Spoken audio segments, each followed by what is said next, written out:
Chapter 48, Oliver's Idea of Lucky. So, what's it like, Oliver asked, before his body has even come to a stop in front of my desk. What's it like, this thing you have, dystopia or whatever? Dyslexia? Yeah, what is it like? Well, I began, I don't have an answer. Don't you see everything backwards? That's what I hear. He squints. Wait, do you see me backwards right now? I shake my head. No, I don't think so. Then a mad movie of the butterflies at the museum drops into my head, and I look back up at him. It's kind of like the letters on the page flutter like butterflies. His face scrunches up. Wait, you mean they move? The letters move? I nod. His eyes widen. That is so cool. You're so lucky. Letters just stand there all boring when I read. I hate reading. I'd rather do anything in the world than read. Really, I ask, wishing that the letters would just stand still for me and wait to be read. He gasped a little, as if he can't believe that I don't agree. Yeah? Are you kidding? Last summer, my mother kept giving me the choice of reading or washing her car. She had the cleanest car in the neighborhood all summer long. I smile because I really like Oliver. I've been thinking about myself so much, I've never really noticed how funny he is. And looking around the room, I remember thinking that my reading differences were like dragging a concrete block around every day, and how I felt sorry for myself. Now I realize that everyone has their own blocks to drag around, and they all feel heavy. I think of that word that Mr. Daniels used when he talked about the famous people with dyslexia. Grit, he said. It's being willing to fail, but try again. Pushing through and sticking with something, even if it's hard. He also told us that a lot of those famous people were not afraid to make mistakes, no matter how many they made. I think messing up will bother me less than it used to. Keisha, Albert, and I are hanging out on the playground when Shay and a few of her clones come over. So, you really have that thing that Mr. Daniels was talking about, right? Shay asked. Yeah, I say, feeling proud of it after his talk. So, dyslexia. Don't you see letters backwards or something? Sort of, I reply. Not sure exactly. I've never seen letters the way other people have. Figures, she says. My brother's in kindergarten and he can see them the right way. She looks at me like she always has.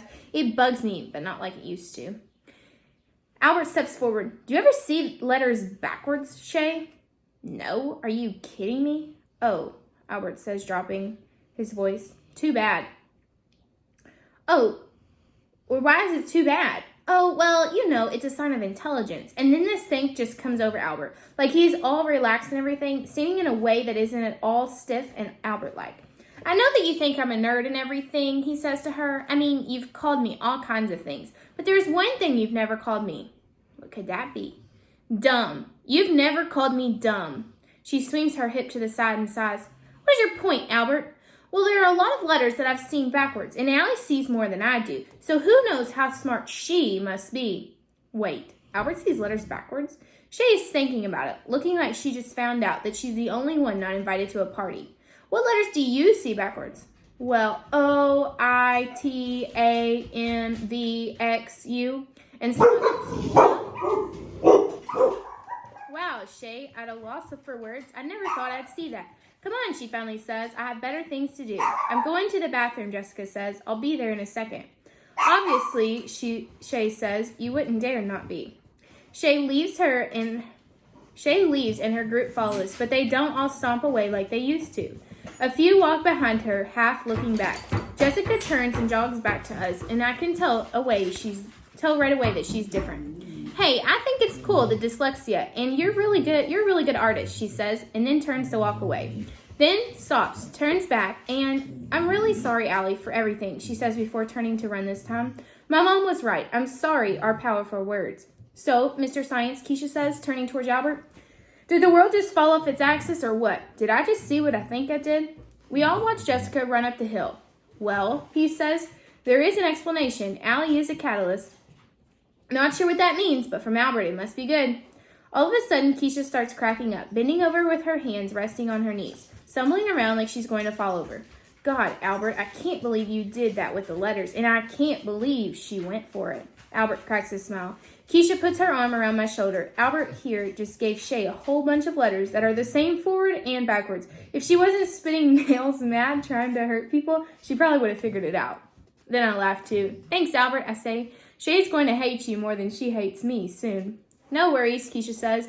That girl has a plenty of hate to go around, and I realize that it's easier now that Shay and everyone else know why I have so much trouble. Mr. Daniels says I should concentrate on what I do well. I'm going to have to try to do that. When I get back to my desk, there is a wooden A on it. I pick it up and wonder where it came from. Allie, my grandfather would like you, says Suki. I carved this letter from one of his blocks. It's for you. A, for Allie. But also I think you're amazing and I admire you. I wanted you to know that. I swallow the lump in my throat. Thanks a lot, Suki. Now I can tell everyone I finally got an A at school. And we both laugh. I hear Shay across the room, but she doesn't sound happy. There's something on her desk, too. A pile of old friendship bracelets. Chapter 49, I See the Light.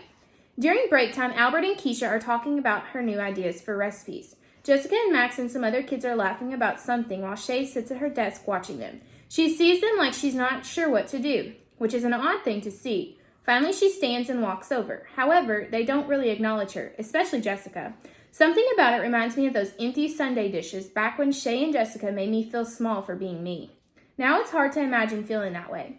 Oliver is going from desk to desk as he does. As he does, kids are holding their arms over their heads to make a big circle. Then he says something and they answer. When they do, he jumps and laughs. Finally, he gets to Shay and I can hear what he's saying. Hold your arms up over your head to make a circle. She hesitates, but does it, which surprises me. Now Oliver says, spell image, and then say light bulb. I-M-A-G-E, light bulb. Oliver jumps and laughs. Shay drops her arms. You're such a freak, Oliver. Go stink somewhere else.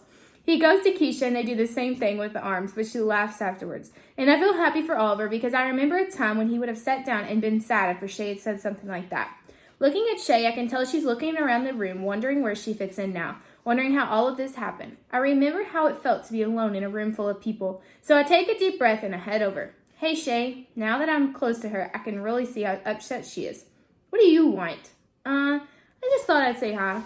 Well, while she stares at me, all of the mean things she's done wind through my head, and I wonder if I've made a mistake in coming over. I think, she says, we should call you Alley Cat from now on. Go bother someone else. At first, I'm surprised, but then I realized it wasn't a mistake to come over because it felt like the right thing. Shay's the one who decided to act mean, but at least I tried. I have to admit, though, I do feel sorry for her.